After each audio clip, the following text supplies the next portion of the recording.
That was a lot of fun in our class. I think they really got it when they saw that we really are the masters of our minds. We just need a few tools in our toolkits. That's right. And Brandy was so perfect because really all she did was disassociate, and saw herself as a tree. Again, it's about thinking about something else, If you focus on the pain, you're going to feel the pain. And if you focus on something else, my hand is wooden-like. There it is. It's wooden-like. Your subconscious mind is just waiting for you to direct it. And so instead of directing it towards the pain, you can just as easily direct it away from the pain. I know a couple of weeks ago I was had just gotten up and it was dark, and I went to avoid. I almost tripped over one of my dogs, and to avoid the dog, I wound up stubbing my toe really bad, to where, the holding your breath, eyes like watering and biting your tongue kind of feeling. And I instantly just was like, oh my God, I can't stand this. And the phone rang.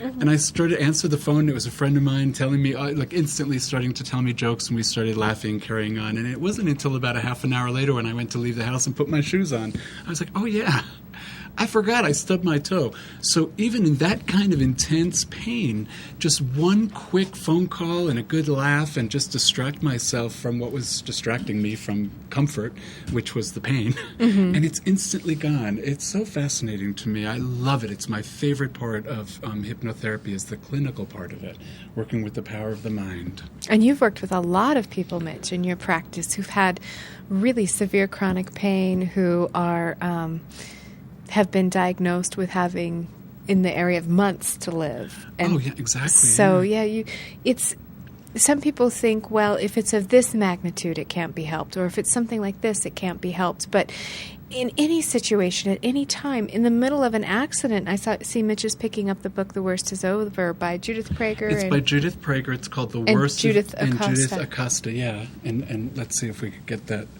"The Worst Is Over." Yeah, it's a great book about medical emergencies. It's so powerful.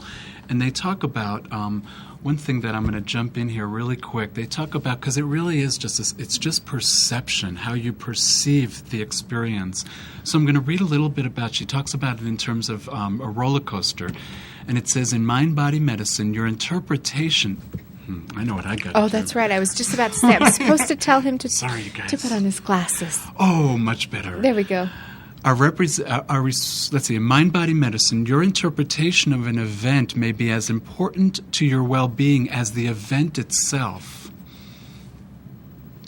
In his book, Unconditional Life, Dr. Deepak Chopra cites the example of two people riding on the same roller coaster. The rider who's terrified creates stress hormones, which over time causes his immune system to weaken. The rider who is exhilarated by the roller coaster produces a flood of chemicals, among them interferon and interleukin, which strengthens his immune system. So in each case, the ride is the same. It's only the perception that was different, and it was the perception that the ride was life-threatening or thrilling experience that triggered the production of chemicals that could compromise or promote health. Pretty amazing. It's just so powerful. I have another thing here about placebo. She talks about the placebo, and I think probably people have heard about the placebo effect. I know when I was in high school, my sister was in college, and she was going to be a nurse. And she had to work in the emergency room in order to go through her nursing training. Mm-hmm. And I remember her telling me that, I don't remember the percentage, but it was huge. It was over 50% of the people who would be screaming in pain would get sugar water, get a placebo. And the placebo effect, I remember she would come home and say, oh my God, I gave them their sugar water and they were going to leave me in the will. So even by the perception that they were getting a narcotic that was going to get rid of their pain by an authority figure, their body had that response. So let me just talk a little bit about the placebo. It says, what does this mean? Okay, nothing demonstrates this quite so simply or dramatically as the placebo effect.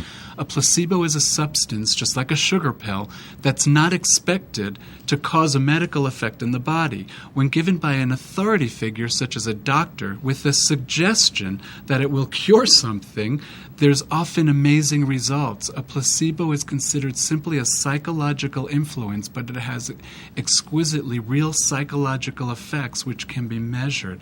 And they go on to talk about how 70% of cases of a lot of different, they have different diseases listed here, had the benefit of the placebo effect. I mean, how powerful is that? A sugar pill. Well, I've even read studies about the most effective placebos. The bigger the pill and the red pill. Actually the red has one. The red pill, if it's big and red, that has the highest placebo effect. The smaller pills and blue and green pills and white pills don't have as high of effect as if you give a big red pill.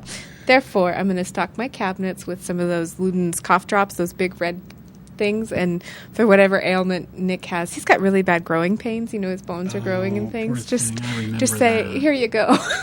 Just because I'm an authority figure, I'm his parent. If I say right. that this is going to help you, it helps. So, that's so it's powerful. fascinating. It really is fascinating. We always think about the mind being in our head, but your subconscious mind, which is the acting out part of your mind, it's the part that's creating a lot of this, is your body. It's in every cell of your body. But so it really does make perfect sense by the virtue of your imagination, by imagining yourself feeling good and healing.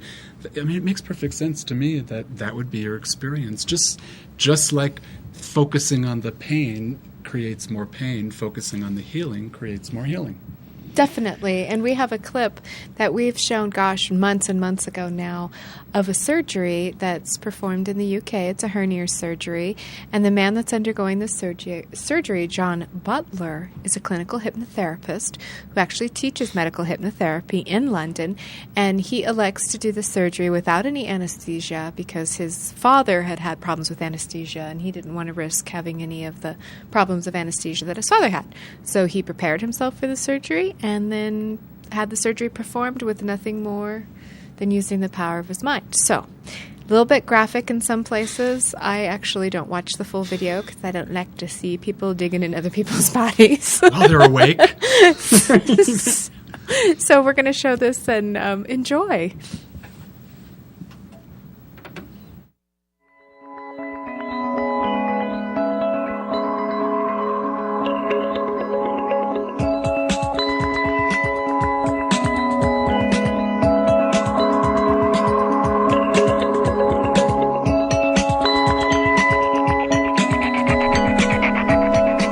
We're in Chelsfield Park Hospital, and today is a day where I'm having the hernia repair operation, and the goal is to use hypnosis as the anaesthetic.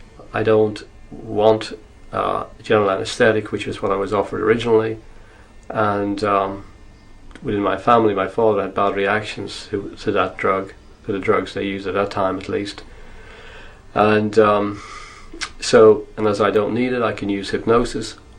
I thought, well, this is the best way for me to do it. Has Mr. Hennigan ever suggested that you may have to consent to having an anaesthetic if the hypnosis wasn't successful? I don't think he mentioned that, but that would be fine. I wouldn't object. But obviously that would be with your consent at any time because you're going to be with it, aren't you? Oh, to be yes. able to give your consent. Of course I will, yeah. Yeah.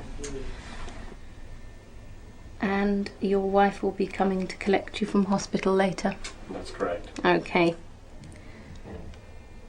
And is she going to be with you for 24 hours afterwards? Yes. Yes. I mean, we always have to ask this, but normally it's more for the sedation or the anaesthetics. I'm not sure with the self-hypnosis because you won't actually have any drugs or any sedation drugs in your body. Yeah. Although I would imagine you're still going to go ahead and have painkillers. I better take them with me because my wife wouldn't like it if I didn't. Yeah. I don't think I need to use them, but I can have them. I haven't seen it personally. I don't think the other girls have seen this either. So I think it's new for us all. It'll be interesting.